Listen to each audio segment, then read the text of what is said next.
Karibu tujadili kuhusiana na umuhimu wa kufahamu kundi lako la damu, ikiwa ni moja kati ya eneo muhimu hasa katika sekta ya afya, lakini kujua kundi lako la damu ikiwa ni jambo ambalo linaelezwa kuwa ni muhimu kwa sababu mbalimbali. Na uelewa kuhusu makundi ya damu ni muhimu pia kufahamu, na umuhimu wa kuchangia damu ukiwa bado upo kwa wastani, lakini tufahamu pia hali ilivyo na nini hasa ambacho kinafanyika kwa sasa, na tutajadili hilo na mengine mengi.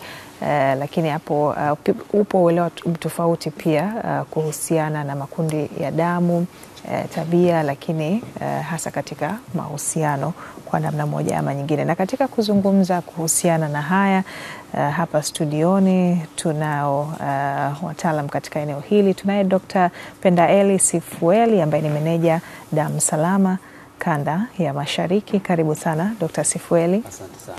Tuko pia na Dr. Bilius Fidel ambaye ni daktari wa magonjwa ya binadamu kutoka hospitali ya Hemeda. Karibu sana daktari. Asante sana. Na mwenzetu Jafari Mponda atatufahamisha kwa kina hasa yeye akiwa kati ya kituo ama kitengo cha maabara na uhifadhi wa damu pale katika hospitali ya taifa ya Muhimbili, na kuona pia utaratibu ambao unatumika katika kufanya hili na kufanikisha hayo kwa kiasi kikubwa. Habari za hapo Jafari, na karibu sana pia. Naam, asante sana Hilda Foya. Hapa ni njema sana na nipo katika maabara kuu katika hospitali ya taifa Muhimbili hapa Dar es Salaam, ambapo hapa nakutana na Musa Suko, yeye mwenyeji wangu hapa. Yeye ni afisa teknolojia maabara, ndiye ambaye atatuambia namna ambavyo wanapokea sasa Jafari, kabla ama sampuli ambazo zitakuwa tayari kwenda kupimwa. Naam, kabla ya kuanza hapo kwa dakika moja pengine tuanze kwa utangulizi, alafu tarejea kwako pia kutupitisha katika kitengo hicho nini ambacho kinafanyika. Tuanzie hapa kwa uelewa na kufahamu pia hasa umuhimu wa kujua kuhusu makundi ya damu. Tukianzia kwako Dr. Pendaeli. Asante. Kwanza kabisa napenda kuwashukuru, lakini pia nilete salamu kutoka Wizara ya Afya, mpango wa taifa wa damu salama. Kwa sababu ya muda niseme tu kwamba tunapozungumza damu, tunazungumza damu. Tukisema damu ni nini? Damu ni sehemu ya mwili ambao ni majimaji yenye kazi kubwa 4 au 3, naweza nikasema kwa haraka kwa sababu ya muda. Kazi kubwa ya damu ni usafirishaji. Kwa hiyo damu ina kazi ya kusafirisha vyakula, hormones, chochote kama dawa unakula kwenye mwili. Kazi ya damu ni usafirishaji.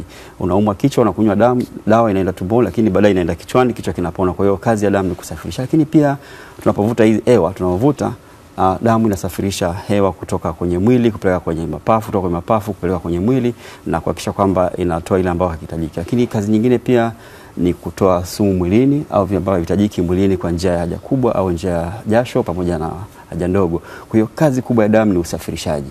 Lakini kwa nini tuseme kuna umuhimu wa damu? Damu inapopungua, kazi zote zilizotaja haziwezi kufanya kazi. Kwa hiyo kama mgonjwa anazidiwa, dawa haiwezi kufanya kazi kwa sababu haiwezi kuzungushwa, lakini pia anakosa hewa, kwa hiyo uwezekano wa kuishi ni mdogo. Kwa hiyo tunazungumza damu, umuhimu wake ndio huo. Lakini pia tunapozungumza makundi ya damu, sasa hapo ndipo kuna makundi, kitaalamu yako makundi zaidi ya 300. Lakini makundi makubwa ambayo tunayafanyia kazi ni makundi 4. Kuna kundi A, kuna kundi B, kuna kundi AB na kuna kundi O. Lakini katika hayo makundi kuna pacha wake, kinyume chake.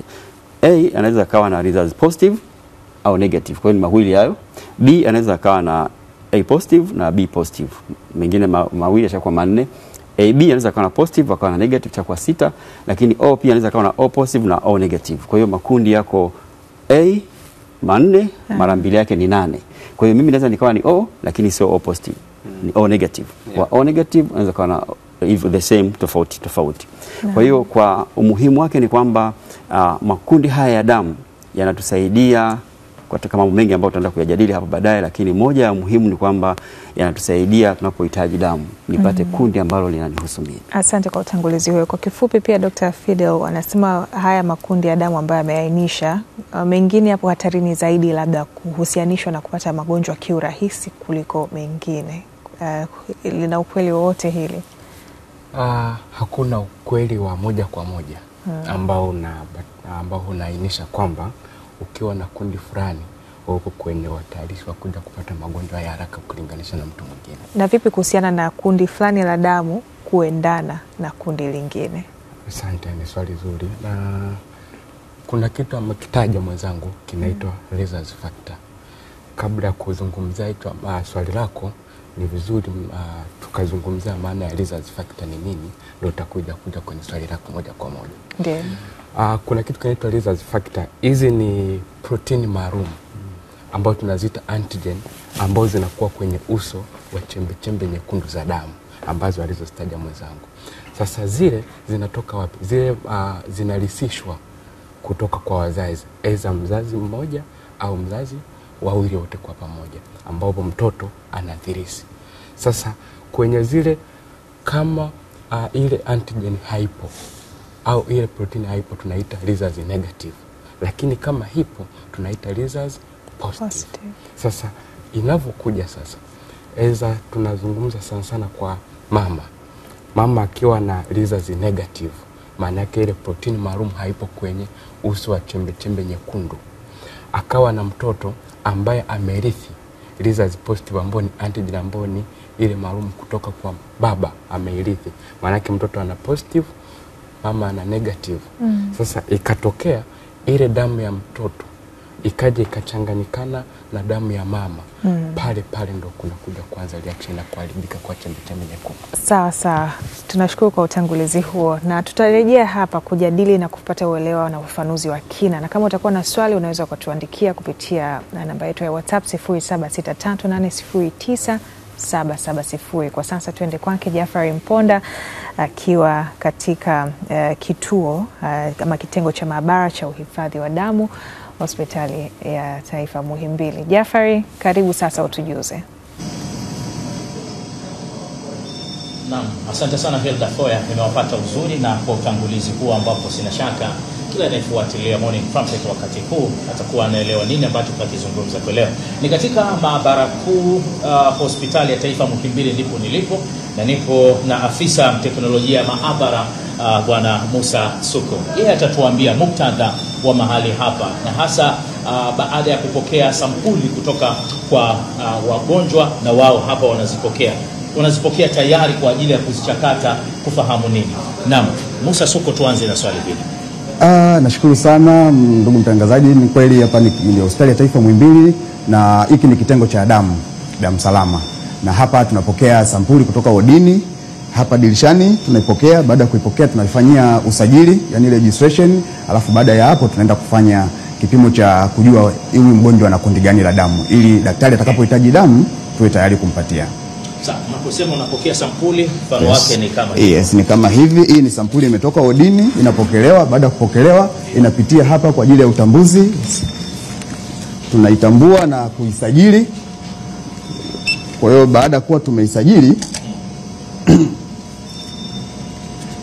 yani namuonyesha daktari kule wodini kwamba hiyo sampuli imefika kweli kitengo cha damu salama hapa Hospitali ya Taifa Muhimbili. Kwa hiyo baada ya kuisajili nakuja sehemu sasa taratibu. Na wote pamoja hatua kwa hatua. Sawa. Tupate kuelewa kwa kina. Baada kuwa nimechukua sampuli tayari. Ndio. Na nimeipokea kwamba nimeisajili, imeingia ndani ya kitengo cha damu salama. Kinachofuata sasa ni kuipa namba na kuandaa mazingira ya kufanya hicho kipimo cha kujua huyu mgonjwa ni kundi gani. Kwa hiyo namna ya kujua kuna namna mbili. Namna ya kwanza tutatumia hivi vitendanishi ambavyo vinatengenezwa viwandani. Hivi vitendanishi kuna vitu proteini fulani zinaitwa antibodies. Kwa mfano hii ni A, antibody A, hii ni B, alafu kuna ile ya kujua kwamba huyu ni B positive au B negative, ile tunaita rhesus. Kwa hiyo hii damu ikiweza kureact na hii hapa, yani ikifanya reaction kwenye hii ya A, maana yake wewe ni group A. Ikireact na huyu wa B, wewe ni group B. lakini wewe ni A gani, A positive au A negative, ndio kuna hii nyingine ya results. Kwa hiyo tutachanganya hii sampuli kwenye tube ambazo nazilebo hapa vizuri. Hii ya kwanza nitailebo anti A kuonyesha kwamba ni ile ya A.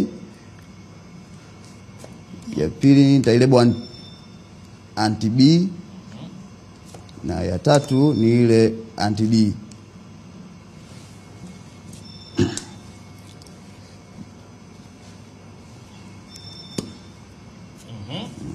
Unaendelea kutuambia? Ndio.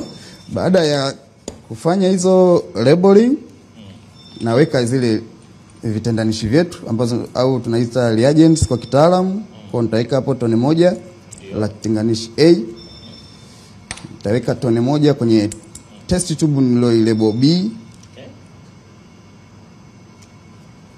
Na kwenye ile ya mwisho ya kujua kwamba ni ana positive au negative, nitaweka na kwenye tone moja. Sawa sawa. Baada ya hapo nitaichukua hii sampuli yangu, nitaichanganya vizuri na kimiminika fulani ambacho kinapatikana kwenye miili yetu, kinaitwa normal saline. Kinaitwa normal saline. Sawa. Alafu baada ya kuichanganya vizuri, nitaweka pia tone moja moja katika vile vitendanishi vyangu. Okay.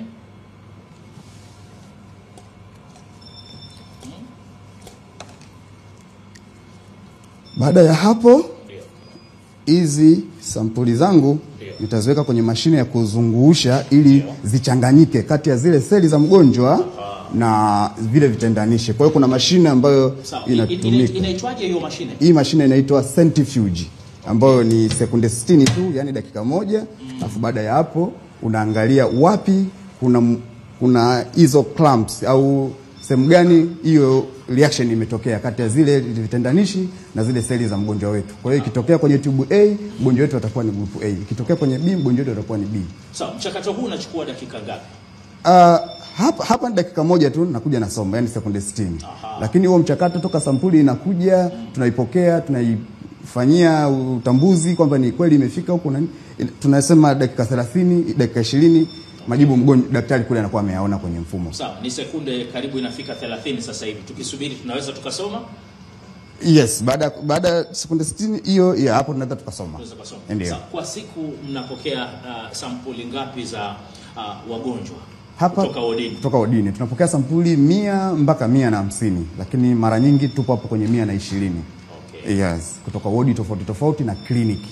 Sababu hapo tuna wagonjwa ambao wamelazwa wodini, lakini pia tuna wale ambao wanaona wagonjwa kule kliniki ambazo zinafanyika kila siku. Sawa sawa. Wakati tunasubiria sampuli, unaweza kutueleza tu namna ambavyo maendeleo haya sasa ya kupima sampuli hizi na kufahamu group la mhitaji kutaka kujua kwamba ni group gani kwa ujumla. Pengine tumepiga hatua kiasi gani hasa kwa teknolojia tunayotumia sasa? Hii ni teknolojia ile ya zamani ambayo hata kule hospitali za wilaya, za mkoa wanafanya. Lakini kwa hospitali kubwa kama ya kwetu hospitali ya Taifa Muhimbili, ukiacha hii ambayo hata kule hospitali za mkoa wanafanya, tuna mashine, labda uje hapo tuione, tuna mashine kubwa. Ndio. Hii serikali ya Jamhuri ya Muungano imeweza kutupatia. Ndio, mashine ya kisasa kabisa. Hii inafanya pia hiki ambacho mimi nimekifanya. Okay. Lakini pia kama ulivyoona pale nimefanya hizo labeling, nimefanya kuzitambua, kuzipa namba na nini. Ndio. Kwa hiyo unazidi kutumia muda mwingi. Kwa hiyo kama una wagonjwa wengi, alafu kama unavyojua hospitali yetu ya taifa kuna wagonjwa wa dharura ni wengi, mama wajawazito au hapo emergency, tunapata wagonjwa wengi sana kwa muda mmoja. Ndio. Lakini kwa kutumia mashine hii hautafanya hizo manyo au hizo kwa kivitendo hivyo kwa mikono kwa muda mrefu. Okay. Unachukua tu sampuli zako unaziweka kwenye nani, unakuja unaziweka hapa, kama unazo zile vitendanishi kama unavyoviona hapa. Vitendanishi vyake vinafanana na vile hivyo vitumia kule. Kuna hii ya kijani, kuna hii ya njano kama vya kule. Kwa hiyo hii inafanya kwa haraka zaidi. Kwa hiyo hata sample nyingi zaidi zinaweza zikafanyika hapa. Sawa. Turudi kwenye ile ya zamani, tuone mchakato ulipofikia hivi sasa na majibu tunayopata. Mchakato tayari kama unavyoweza kuona ndugu mtangazaji. Hapa ukiangalia kuna kama damu imeganda. Unaweza kaona hii hapa. Kwa hiyo imeganda kwenye ile ya njano ambayo ni D. Ndio. Lakini pia kwenye ile D, anti D hapa. Na kwenye pia kuna mgando. Kwa hiyo huyu ni damu group B, yani ana kundi B alafu ni B positive. Ukiangalia kwenye ile ya kijani ambayo ni A, hakuna kitu. Kwa hiyo kama hakuna kitu maana yake hakuna, huyu sio A. Yes. Kwa hiyo huyu ni kundi la damu B positive. Aha. Yes. Kwa hiyo kundi la damu B alafu ni positive. Ni positive. Ndio. Okay, ndivyo mnavyoichakata. Ndivyo tunavyoichakata. Okay, vizuri sana.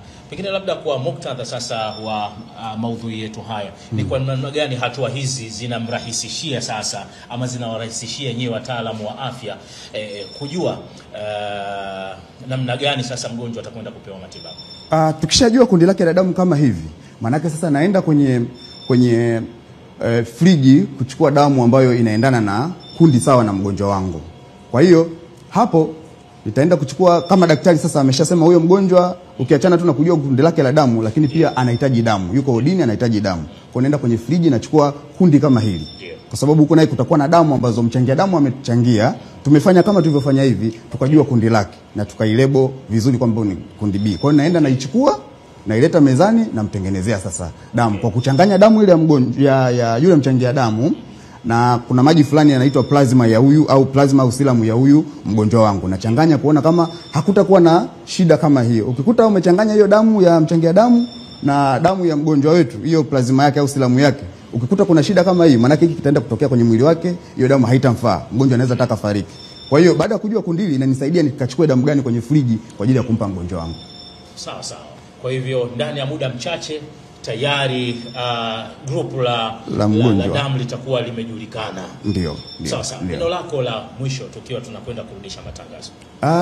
Ni washauri tu wa Tanzania na jamii kwa ujumla, ni vizuri kufanya vipimo hasa kama hivi vya kundi la damu. Kwa sababu kwa mfano kama huyu ambaye tumesema hapa ni positive, kuna wale ambao wanakuwa na negative. Ukiwa na negative maana yake hauna reaction kwenye hii tube yetu ya mwisho ya anti-D. Wale wanakuwa na changamoto. Ikitokea kwa mfano huyu ni mdada, alafu yeye ni negative, mwenza wake akawa ni ana positive, inakuwa shida. Wakipata mtoto wa kwanza, mwili wa mama, zile mbegu za kiume za baba zinabeba hii positive. Zikiingia kwenye mwili wa mama unapata taarifa kwamba kuna kitu kigeni kimeingia. Kwa hiyo kitaanza kutengeneza kinga, kitu kama hicho kisiingie tena. Kwa hiyo ujauzito utakaofuata wa pili, wa tatu na wa nne, zile kinga ambazo zimetengenezwa kutokana na mimba ya kwanza zitakuwa zinashambulia ule ujauzito na mimba hizo zitatoka. Kwa hiyo ukijua kundi lako la damu mapema, unaweza kuonana sana madaktari bingwa wa damu na madaktari bingwa wa akina mama kwa ajili ya kukinga hizo mimba zinazofuata zisitoke. Kwa hiyo kujua kundi la damu ni muhimu sana. Hiyo ya kwanza. Ya pili, hata ukitokea umeugua au umepata changamoto yoyote, ni rahisi kwa unaweza ukawaambia madaktari, jamani mimi ni kundi fulani, ili waanze hatua ya pili badala ya hatua ya kwanza. Sawa sawa. Utamaduni unaonekana kwamba mtu mpaka apate matatizo, apate shida, ndio anakwenda kufahamu kundi lake la damu ni lipi. Hili lipoje? Nafikiri ni uoga na uelewa ni mdogo. Kwa hiyo tunajitahidi sasa hivi sisi na mpango wa taifa wa damu salama, huwa tunakuwa na vipindi tofauti tofauti, ikiwemo na nyie Azam TV, mara nyingi huwa mna Twitter kwa ajili ya kuelimisha watu umuhimu wa kujua makundi yao. Kwa hiyo mimi niwaelimisha tu jamii, hamna uoga, hamna shida, hamna changamoto yoyote. Unatoa tu damu kidogo, unapimwa, unajua kundi lako, kwa hiyo unaishi kifua mbele mtaani kwamba mimi ni kundi fulani. Wasiogope. Sawa sawa. Mtaalam Musa Suko tumemsikia vema hapa. Anasema tuache huo uoga. Twende bwana Suko, twende.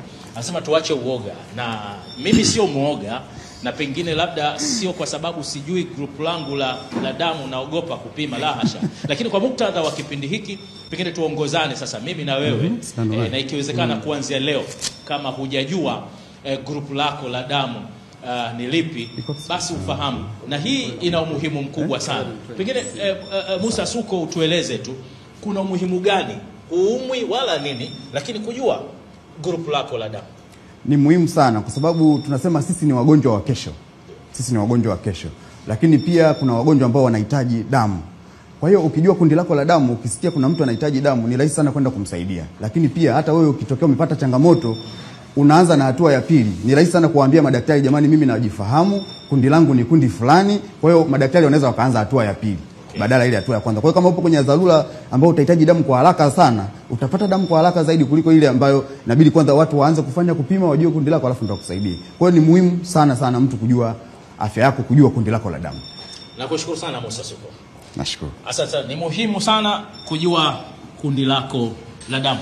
Kwa muktadha wa maneno hayo, nami basi naona ni vema nikajua grupu langu la damu kupitia kipindi hiki kwa siku hii ya leo. Hilda Foya, sanjari kabisa na Goodluck Paul ambao mnanifuatilia, sina shaka mmemsikia Musa Suko na namna ambavyo basi sampuli zinafika na watu namna ambavyo mgonjwa ama mtu anajua grupu lake la damu. Tumesikia na tumepata ufafanuzi hapo wa kina na tutakuwa na mwendelezo wa haya hapa. Kwa hivyo wewe ndio unapima, sio? Yaani hapo sasa mbona kuna mtu akasema mbona umechelewa, lakini mimi bwana ndio tayari hapa. Tunakumbuka ule msemo wa better late than never. Chelewa ufike, sio? Umeona kabisa. Kwa hivyo bwana, mimi nimeona hapana, ngoja nijue tu grupu langu la damu. Shukrani sana Jeffrey Mponda kwa kutujuza. Asante sana. Kabisa. Naam, ni Jeffrey Mponda mwenzetu akiwa katika kituo hicho cha damu pale hospitali ya taifa ya Muhimbili. Tumepitishwa katika mchakato huo, na awali tulikueleza unaweza ukatuandikia kama utakuwa na swali lolote la kutaka kufahamu na kuelewa zaidi kupitia namba yetu 0763809770. Na nikukumbushe tu kuwa tuko hapa na wataalamu madaktari ambao wanatueleza pia kwa kina kuhusiana na hili, tukiwa na Dr. Pendaeli Sifuele ambaye ni meneja damu salama kutoka kanda ya Mashariki, pamoja na Dr. Abilius Fidel, daktari wa magonjwa ya binadamu kutoka hospitali ya Heameda. Naam, pengine tuendelee sasa katika somo lile la RH negative ambalo awali Dr. Fidel alitujuza. Nafikiri watu wengi sana wanashauku ya kujua kuhusu negative positive. Unajua watu wasikia tu negative positive katika lugha ya rais pengine ambayo ni nasema ya kilayman ya mwananchi tu wa kawaida kuelewa bila kutumia utaalamu mwingi. Kuhusiana na hiyo positive negative, tofauti ni nini hasa?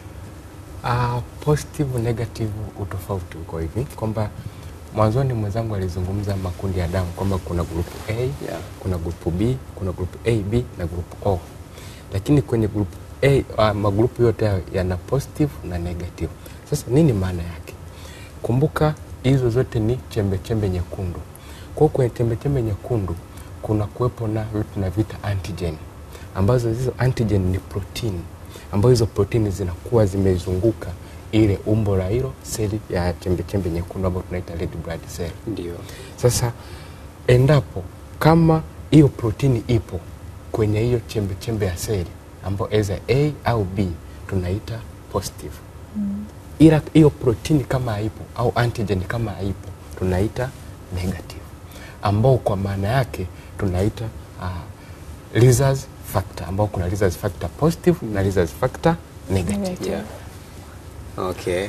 Sasa kwa mtu ambaye anakosa hiyo protein, kuna madhara yoyote ambayo labda au kuna kitu anachopungukiwa hasa? Daktari. Hakuna kitu ambacho anapungukiwa, ila inaweza ikaja kuwa ni madhara. Kwa madhara yapi?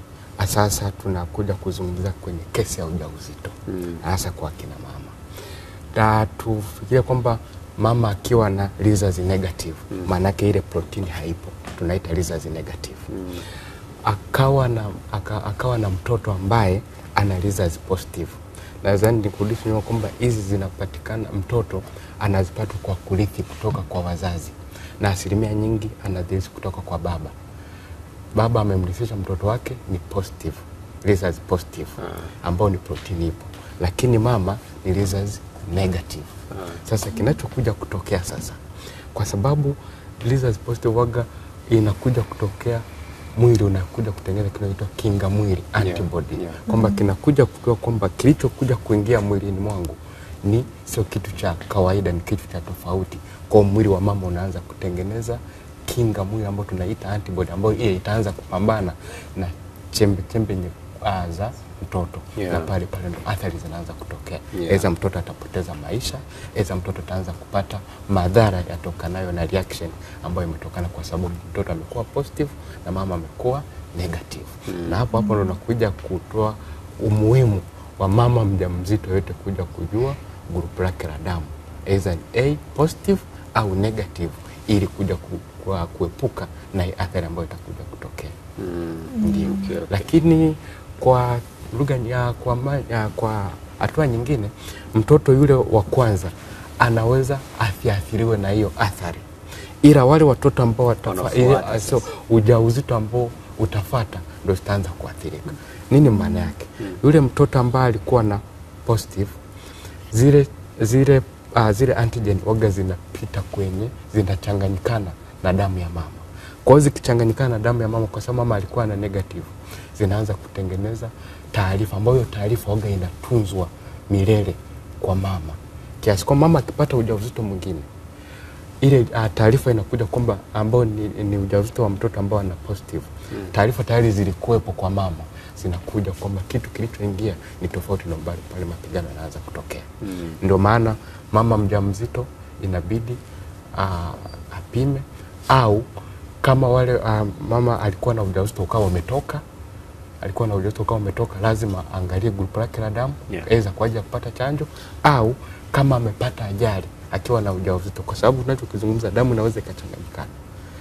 Amepata ujauzito, kapata ajali, na ile damu ikachanganyikana ikatengeneza hizo reaction. Kwa hiyo mama anaweza kawa na athari kwamba kila beba ujauzito unakuwa unaharibika bila kujua shida. Kumbe shida yeye zile antigen alizonazo negative, na wale watu ambao wanapata ni positive, ile reaction kwa sababu ishagatokea na taarifa zikatunzwa kama kumbukumbu, ndio pale kuharibika kunaanza kutokea. Kila baba yeye akiwa negative na mama akiwa positive, kidogo madhara yapo. Baba akiwa negative lakini mama akawa positive, pale hakuna madhara. Kwa nini sasa? Kwa sababu kwa sababu alisema mtaalamu, kwa sababu yule tunasema results negative hana antigens. Kwa hiyo yeye hareact, hani sema askari wamelala. Kwa hiyo hata ikiwa mwingine hakuna shida. Lakini yule positive akienda kwa kweli negative, kwa sababu hakuwa naye, anamamsha, anamsensitize, anampa kitu ambacho hakuwa nacho. Kwa hiyo ndio inasababisha ana react. Lakini Watanzania kwa muda huu angependa kujua sasa, mimi nitajuaje kundi langu la damu? Yaani process gani nifanye niweze kujua hayo yote? Mpango wa Taifa wa Damu Salama unayo programu ya kukusanya damu, na hizi damu zishakusanywa tunazipima. Lakini tunapima magonjwa, lakini pia tunapima na makundi ya damu. Kwa hiyo utakapochangia damu, moja ya faida utakayoipata ni kujua wewe kundi lako la damu, ambao sasa kundi lako la damu ushajua tayari, unajua una mengi kujua. Sasa nitajua kwamba okay, kumbe nikipata ajali nitembee na kadi yangu, itasaidia kutoa taarifa kule na kwenda, wataniandalia damu. Kwa sababu gani nasema hivyo? Kuna changamoto, hawa negative wanapolazwa hospitalini ni wachache. Katika jamii tulioko nayo, katika 100 inawezekana kwa 2 au 1. Kwenye kundi lolote lile. Kwenye kundi lolote wako wachache sana. Hao negative ni wachache sana. Kwa sababu umesikia na A negative, B negative. Tunaweza au negative. Tunaweza kuchukua damu 100, ukakuta 2 tu ndio negative. Kwa hiyo sasa ina maana kama tumelaza wagonjwa 100, utashangaa mimi nimelazwa kitanda A, mwenzangu kapewa damu, nikisoma pale B positive.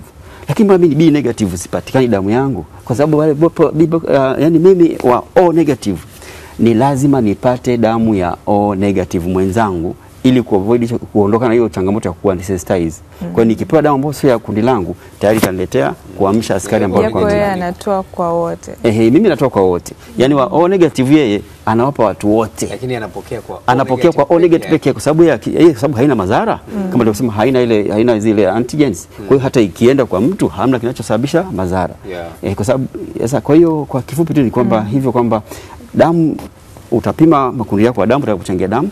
Utapima homa ya ini ambao ni bure, utapima kaswende, utapima na HIV, hivyo yote ni bure na utapata majibu yako. Na kwa kuongezea hapo kwa mtaalamu, kuna wale ambao O negative, wale wanatoa damu kwa makundi yote.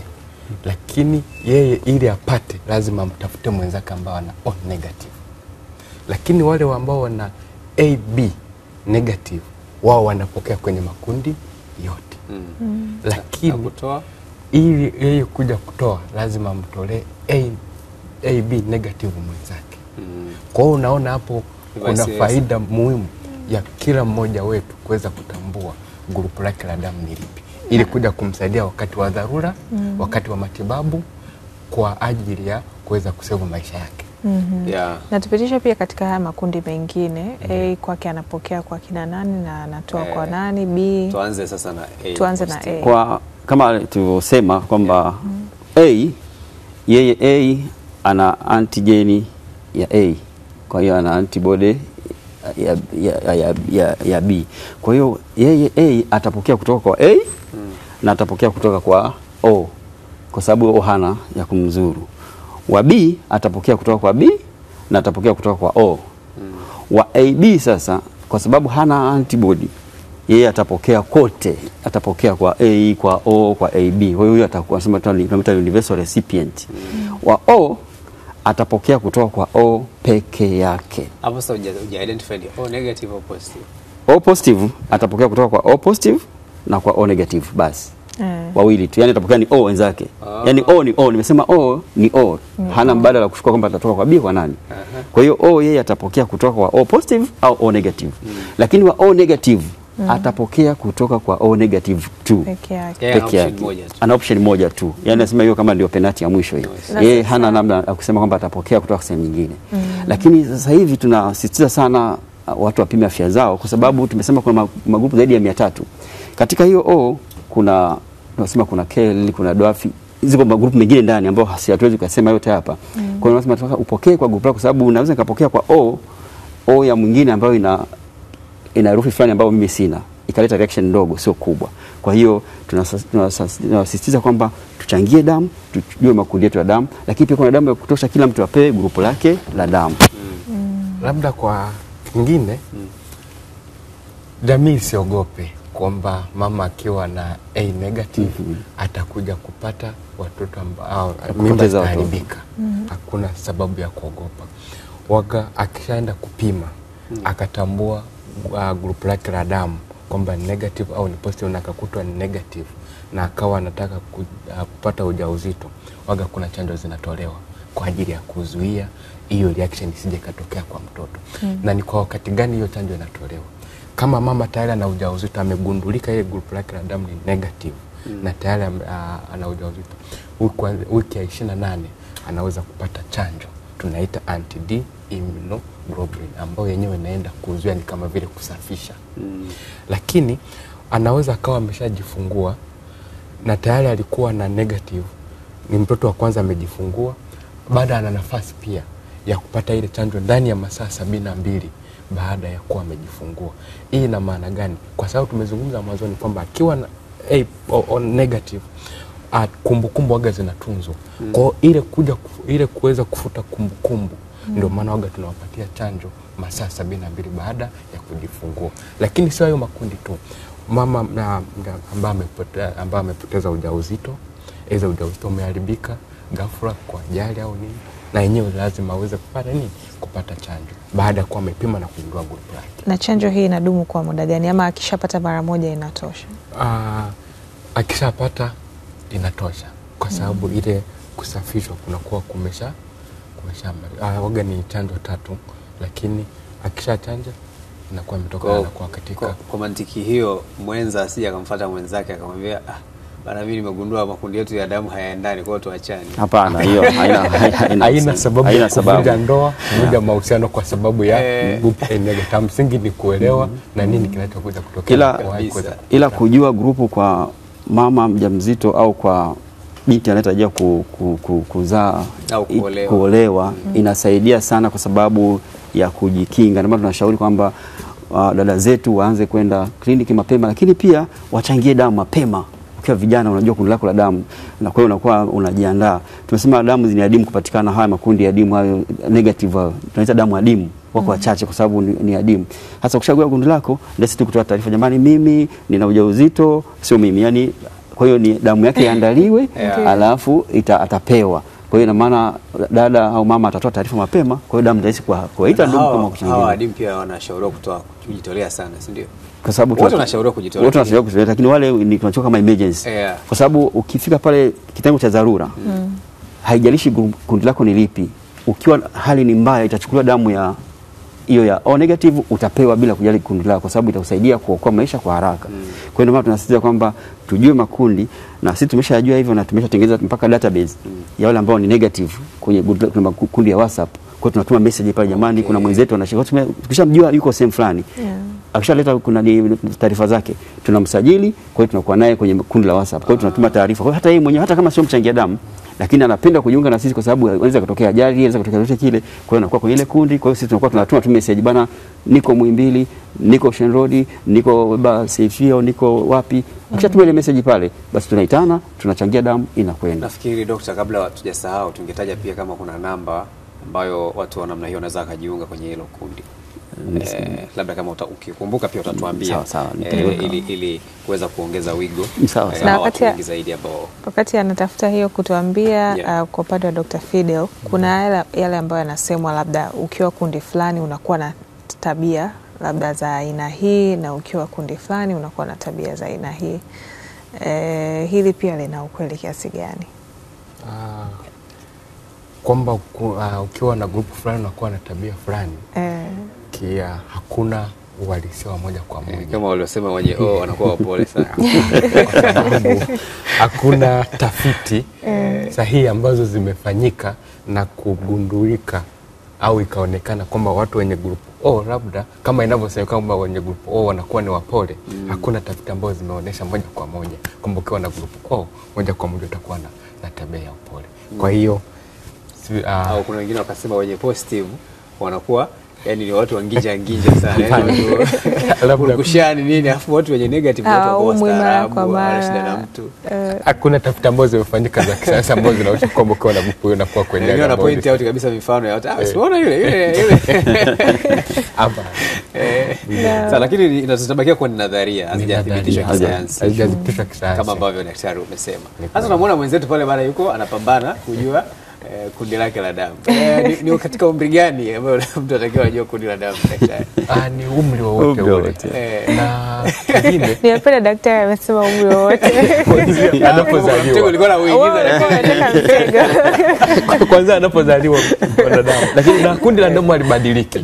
Ukishakuwa ni group A ni A mpaka daktari nataka kujua unataka kusema, lakini nataka niseme kwamba umri wa kujua kundi ni wote, lakini umri wa kuchangia damu umri wa kuchangia damu tunasema ni miaka 18 hadi 65. Kwa hiyo hiyo ni wigo wa kuchangia damu, lakini pia uzito uwe na kilo 50 na kuendelea. Lakini lazima unapochangia ujue kundi lako, yani unapata advantage ndio advantage moja kubwa ndio hiyo kwamba utajua kundi lako la damu. Lakini licha ya kujua kundi lako la damu itakusaidia pia nao kuweza kufanya check up ya mwili, kwa sababu wengi hawafanyi. Hatuna ile huruka ya kufanya. Na kuna wengine wanaogopa kwa mara kwa sababu ya hiyo check up.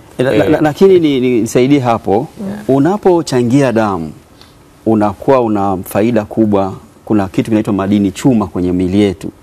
Madini chuma yana kazi ya kusafirisha umeme kwenye mwili na kupeleka kwenye moyo. Kwa hiyo wakati mwingine ukichangia damu unayapunguza madini chuma, yanakusaidia wewe kupunguza kupata magonjwa ya moyo. Kwa hiyo magonjwa yasiyoambukiza unaweza kuyapunguza kwa kuchangia damu. Unaweza kupunguza wingi wa mafuta mwilini kwa kuchangia damu.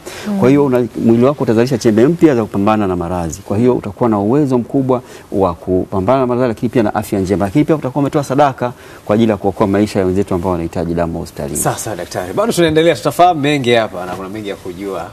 Kwa sasa tupumzike kidogo, tarejea muda mfupi ujao.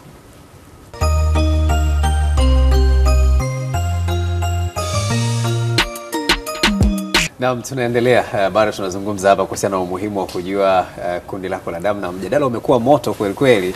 Lakini pia kama kuna ujumbe unaweza kututumia, namba yetu ya simu 0763809770. Tutauliza kwa niaba yako hapa, ama kama una maoni kuhusiana na tunachokizungumza. Tulikuwa tumeona pale upimaji ukiwa unaendelea, lakini wakati uko tumeenda break kwa tunazungumza hapa kuhusiana na upimaji. Kuna wakati fulani mtu anahitaji kupata second opinion, kwa maana kwamba ameenda kupima akaambiwa group lake ni hivi, inabidi aende tena sehemu nyingine na nyingine ili athibitishe zaidi. Sio, in fact sio kwamba ni kuna kudhibitisha, ila makundi ya damu kama tulivyosema yako aina nyingi, lakini makubwa ni hayo 4. Kuna wakati ambapo mimi ni group O positive, lakini ile RH negative wao inasema ni weak. Yaani wakati inaweza isisome kwa rahisi kwa sababu ni kama wiki D ambayo inafutika, yani kama vile wino unafutika kidogo. Kwa hiyo unaweza kanitia mimi negative wakati kumbe mimi ni positive. Kwa hiyo sasa tunafanya confirmation. Ndio maana ile mashine kama unaona mtaalamu alikionyesha ile mashine pale, zile mashine ndio tunazotumia kwa ajili ya kukonfirmia kuna reagent ambayo tunatumia kwa ajili ya kuconfirm kwamba hii ni kweli ni negative. Kwa hiyo mashine ya kuconfirm. Kwa hiyo mtu wa wiki D anaweza akawa tem kama negative, lakini kumbe ni positive, lakini ile RH yake ni iko faint kidogo. Kwa hiyo inaweza ikasoma kama vile ni positive. Kwa hiyo faida yake ni kwamba yeye atakuwa ametemewa kama negative. Kwa hiyo hata siku kupewa damu atapewa damu negative, kwa hiyo atakuwa imemsaidia. Kwa hiyo hiyo inasaidia huyo, lakini tunataka tuconfirm kabisa kwamba huyu kundi lake ndio lenyewe. Na tulikuwa tunazungumza kwamba faida kubwa tuliyozungumza ni kuhakikisha kwamba unakuwa na afya njema na unakuwa na kizazi au unakuwa na uzazi unaoendelea. Ndio umuhimu wa kuwa na kujua makundi yetu ya damu. Na nilisema pale awali kwamba tunao magrupu ya WhatsApp kwa ajili ya mawasiliano ya haraka kabisa. Na bado niwakumbushe tu au niwaambie tu kwamba kwa kuwa maadmini sisi viongozi, nitoe namba yangu moja kwa moja tu pale kwamba tutakuwa mtu anatuma jina tunamwadi kwenye ile grupu ni 0713 63 32 58. Kwa hiyo kuna maadmini wengine, kwa hiyo atakapotuma hiyo namba nitaituma kwenye group, tutakuwa added pale kwa ajili ya kuuliza maswali, lakini pia kupiga kelele ya msaada. Labda mimi niko Ocean Road ni O negative, kwa hiyo akishatuma pale automatically sisi tutakuwa tunawasiliana na hospitali husika, tutapeleka ile damu pale. Kuliko ile kusubiri mpaka mtu afike hospitali waanze kupima, waseme ni negative, inachukua muda. Kwa hiyo sisi tutakachofanya ni jambo jepesi tu kwamba tutamuunga kwenye group, kwa hiyo utakuwa unatuma taarifa. Lakini lingine pia hata kama mama ni mjamzito, ajiunge kwenye group, hata tuma group, jamani mimi tarehe zangu zimekaribia, kwa hiyo tutakuwa na standby, damu ya dharura tutakuwa pale na subiri. Kuliko inafika hospitalini usiku ndio tunaanza kukimbizana. Na changamoto ni hizi damu za negative. Unaweza kurudia tena. Ni 0713 63 32 58. Sawa. Haya. Sasa tumekupata vizuri hapo daktari. Na inachukua muda gani kwa mfano mtu ambaye kwenye emergency? Yaani damu inakuwa inahitajika katika kipindi cha muda gani? Damu how long is the emergency? Yaani niseme hivi, mgonjwa anahitaji damu ni kwa sababu anahitaji aweze kusafirisha hewa ya oxygen ifike kwenye ubongo. Sasa tunapo delay kumpa mgonjwa damu, ubongo ukikosa damu kwa muda mfupi sana, mtu anaweza kapoteza maisha. Labda niongezee hapo kwa mtaalamu, hakuna kipindi sahihi au muda sahihi kwamba lazima nadili na hii emergency kwa muda fulani. Hapana. Ila pale unapogundua kwamba hii ni dharura, pale inahitaji utoe msaada. Na kama hito kizungumza kwamba damu ina uhitaji mkubwa, bahati mbaya kuna upotevu wa damu kwa mama mjamzito au kwa namna yote ile, ule ubongo hauwezi ukastahimili kukaa na kukosa hewa kuanzia kwa ndani ya dakika 5. Ubongo unaanza kupiga kuanzia 3 ubongo unaweza ukakaa bila oksijeni kuanzia dakika 3 mpaka 5. Baada ya hapo athari zinaanza. Kwa hiyo umeona kwamba tunapozungumza kwamba damu inahitajika ni kwamba inahitajika kwa dharura, kwa sababu kama umeishiwa damu na haiwezi kusafisha shida kichwani, ubongo ukikosa damu automatically tutakuwa tumempoteza huyo mtu. Ndio maana tunasema watu wachangie damu, tuwe na damu za kutosha ili kuweza kupambana na dharura ambazo ziko mbele yetu. Ndio maana tukasema muda ule inatokea dharura, kuliko tuseme mgonjwa wetu akose hewa hii ya oxygen, tunamwekea damu ya O negative, tunaendelea na maisha yetu, tunatafuta kundi lake la damu. Na wapo ambao pia wanachangia damu hasa wakati kunakuwa na mikutano ambayo inawekwa na makampeni maalum katika kipindi hicho, lakini uchangiaji upo kila siku. Labda utukumbushe pia ni katika maeneo gani mtu anaweza pia akafika kwenda kuchangia. Uchangiaji wa damu kwa nchi yetu ya Tanzania unaanzia hospitali za taifa kama una Muhimbili, lakini hospitali za mikoa hizi zote, lakini pia kuna vituo vyetu vya kanda vya damu salama viko nchi nzima. Yani, na pia kuna halmashauri, hospitali zetu zote za wilaya wanakusanya damu.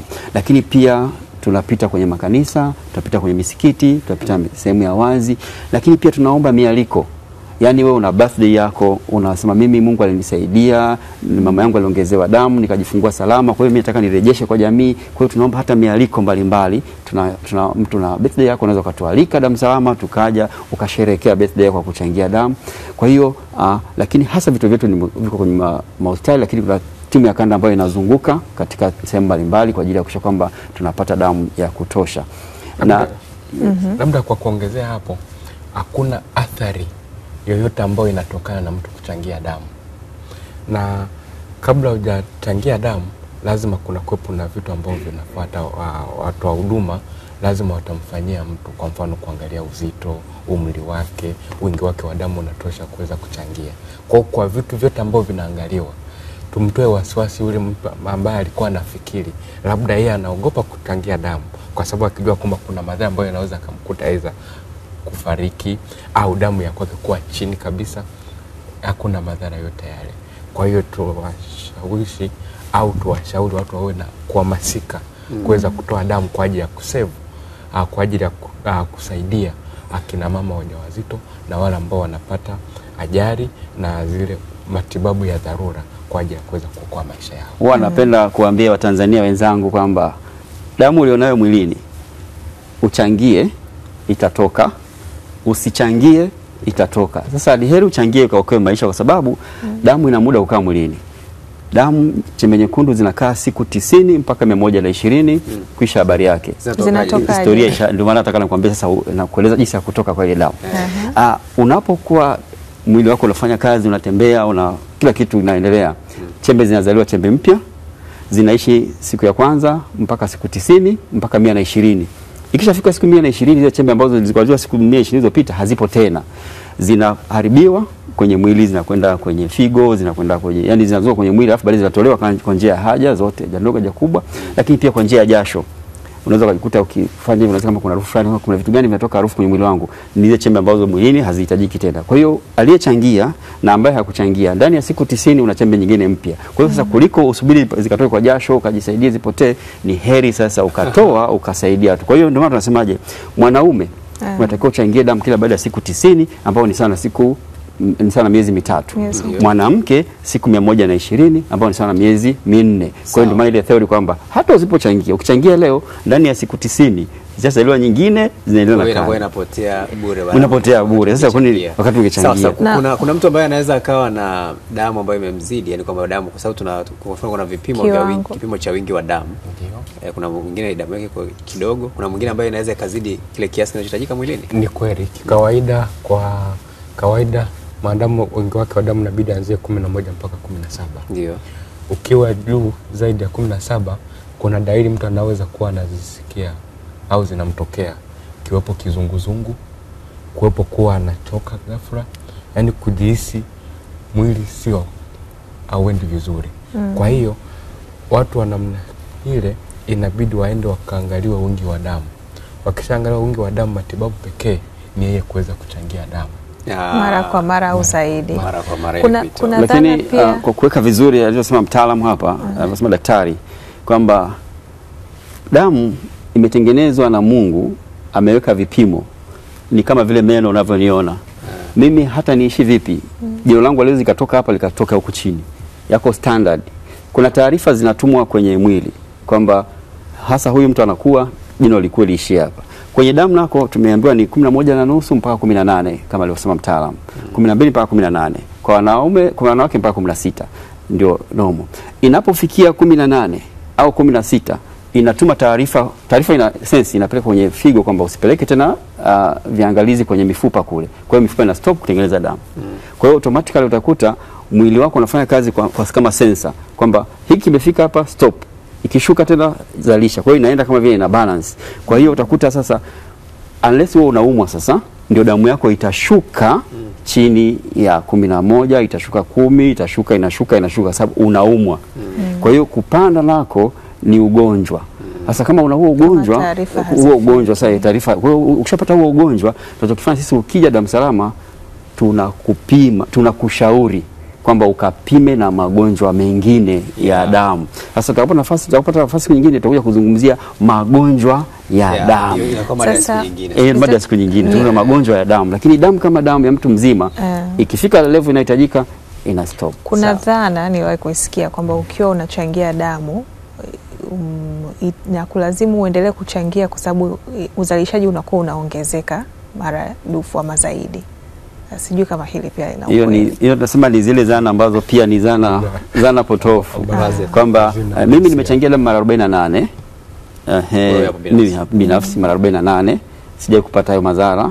Na kingine tuseme tu kibiolojia, kibiolojia dada zetu kila mwezi kuna amount kidogo inatoka. Tungesikia wanaumwa vichwa sana, wanateseka, yani kwa sababu si inatoka inazalishwa. Kwa hiyo unaona, kwa hiyo kitu kama hicho haraka haraka tu kisayansi ni kwamba hakuna, kwa sababu tungesikia kwamba sasa hivi unakutana na dada zetu wengi wanaumwa, lakini kitu kama hicho hakipo kabisa. Kwa ufupi tutamalizia kwa ufupi, Tanzania tunahitaji chupa 600,000 kwa mwaka kwa mujibu wa takwimu. Tuambie hali ikoje, lakini unalipi la kuambia Watanzania kuhusiana na uchangiaji wa damu? Kwanza ni waombe wa Tanzania, sisi ni watu wa amani, upendo na mshikamano, na damu imetuunganisha. Sisi wa Tanzania ni ndugu, ni nchi pekee ambao ukikutana na sehemu nafanya ndugu. Kwa sisi ni ndugu wetu, ni ndugu wa damu. Kwa hiyo ni ili kudumisha amani na mshikamano, ni waombe wa Tanzania tuwajali wagonjwa wetu walioko hospitalini, watoto chini ya miaka 5, mama wajawazito wakati kujifungua kutoka na damu, wagonjwa wa saratani wanahitaji damu. Kwa hiyo tuwajali. Kwa hiyo ni waombe wa Tanzania wajitokeze kuchangia damu. Kwa sababu damu nimesema ni bidhaa ambayo haidumu. Inakaa siku 35 imeisha. Siku 35 imeisha, kwa hiyo tunahitaji iendelee. Kwa hiyo 1% umesikia ni watu 600,000. Wakichangia damu tunapata damu ya kutosha. Na ukiangalia kama mwaka jana tulikuwa tunakwenda malengo yetu tuliyafikia. Lakini umeyafikia kwa sababu watu walijitokeza. Kwa hiyo ni waombe wale waliochangia mwaka jana waendelee kujirudia kuchangia na kuchangia ili tuwe na damu ya kutosha kabisa. Asante sana. Swali la mwisho kabisa kwa upendeleo, kuna mdau amenitumia kuuliza tu kwa teknolojia mpaka sasa imetufikisha mahali ambapo tunaweza ikatumika damu kutoka kwa wanyama kama vile upandikizaji ambavyo unafanyika. Kwa kifupi tu. Mpaka sasa hamna teknolojia ambayo ipo kwa ajili ya kuchukua damu ya wanyama na kumpatia mwanadamu baada ya kufanyika. Kwa kifupi hakuna kiwanda cha damu duniani. Damu kiwanda ni mimi na wewe.